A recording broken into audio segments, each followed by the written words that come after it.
see thee well. Welcome, good friends. Oh, my old friend. What? My young lady and mistress? By Our Lady, your ladyship is nearer to heaven than when I last saw you. Pray God your voice be not cracked within the ring. Come, we'll have a speech, straight. Come, give us a taste of your quality. Come, a passionate speech. What speech, my lord? I heard thee speak me a speech once, but it was never acted. Or if it was, not above once for the play, I remember. Please not the million. 'Twas caviar to the general. One speech in it I chiefly loved. 'Twas Aeneas' tale to Dido. And thereabout of it especially, where he speaks of Priam's slaughter. If it live in your memory. Begin in this line. Let me see. The rugged Pyrrhus, like the Hyrcanian beast. It's not so. It begins with Pyrrhus, the rugged Pyrrhus. He whose sable arms. Black as his purpose did the night resemble. When he lay couched in the ominous horse, hath now this dread and black complexion smeared, with heraldry more dismal, head to foot. Now is he total ghouls, roasted in wrath, and thus o'ersized with coagulate gore, with eyes like carbuncles, the hellish Pyrrhus.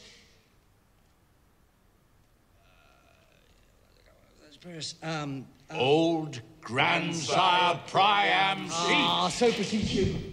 Oh God, my lord, well spoken, with good accent, good discretion. Anon, he finds him, striking too short at Greeks. His antique sword, rebellious to his arm, lies where it falls, repugnant to command. Unequal matched. Pyrrhus at Priam drives, in rage, strikes wide, but with the whiff and wind of his fell sword, his unnerved father falls. Then, senseless Ilium, seeming to feel his blow, with flaming top, stoops to its base, and with a hideous crash takes prisoner Pyrrhus' ear. For lo, his sword, which was declining on the milky head of Reverend Priam, seemed in the air to stick. So, as a painted tyrant, Pyrrhus stood, and like a neutral to his will and matter, did nothing. But, as we often see against some storm, a silence in the heavens, the rack stands still, the bold winds speechless, and the orb below as hush as death.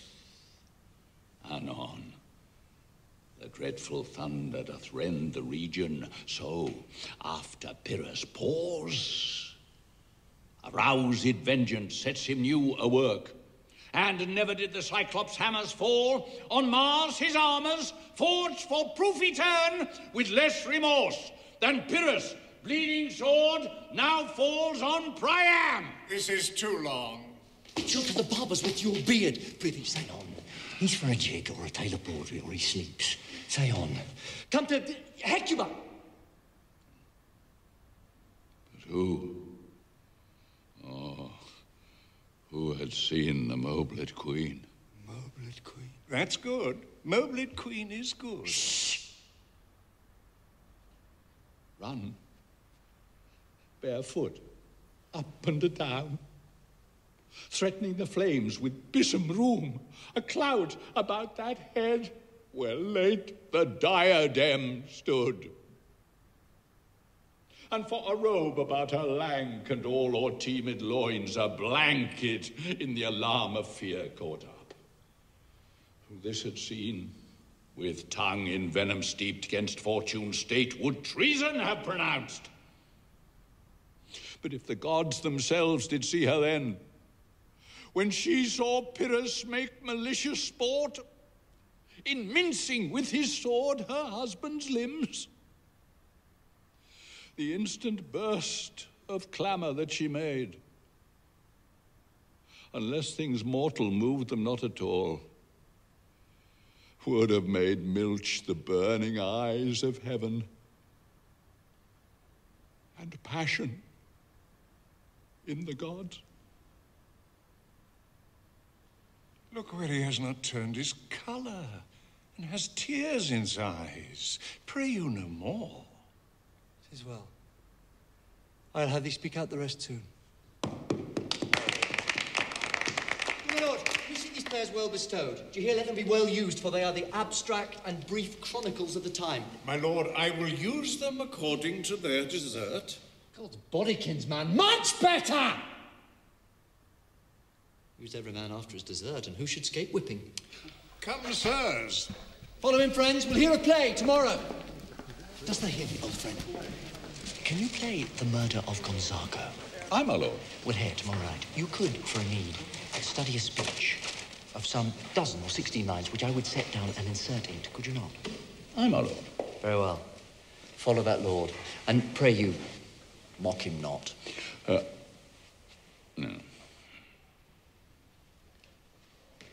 My good friends, I'll leave you till night. You are welcome to Elsinore. Good, my lord. Huh?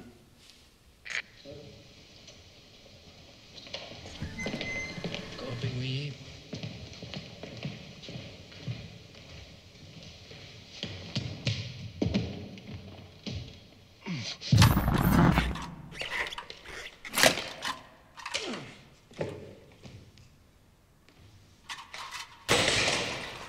Now I'm alone.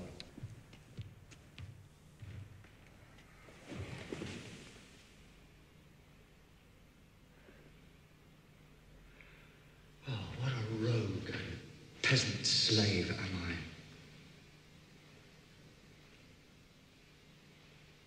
Is it not monstrous that this player here,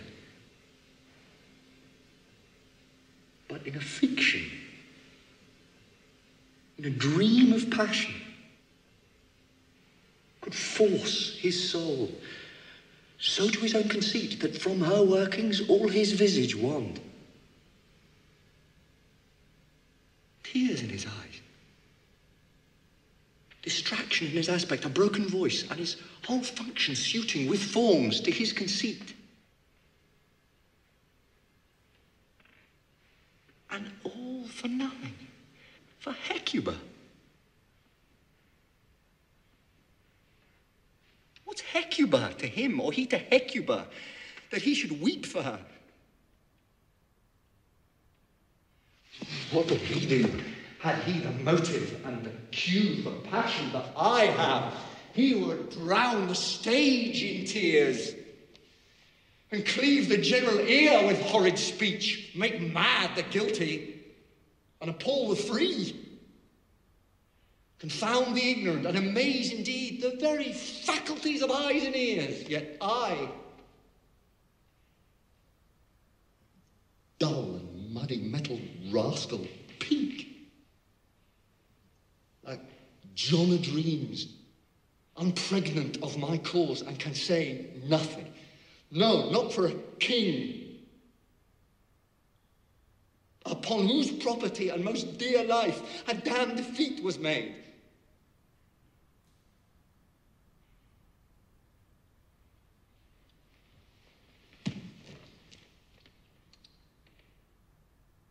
Am I a coward? Who calls me villain? Breaks my pater cross, plucks off my beard and blows it in my face, tweaks me by the nose, gives me the lie of the throat as deep as to the lungs. Who does me this?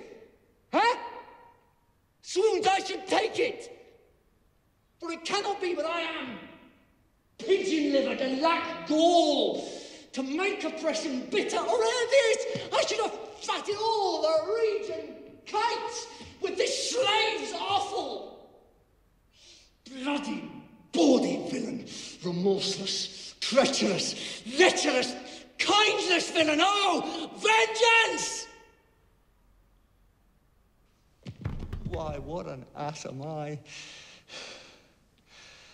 This is most brave. That I, the son of a dear father, murdered, prompted to my revenge by heaven and hell, must, like a whore, unpack my heart with words and fall a-cursing like a very drab, a scullion, violent fool. A about my brain.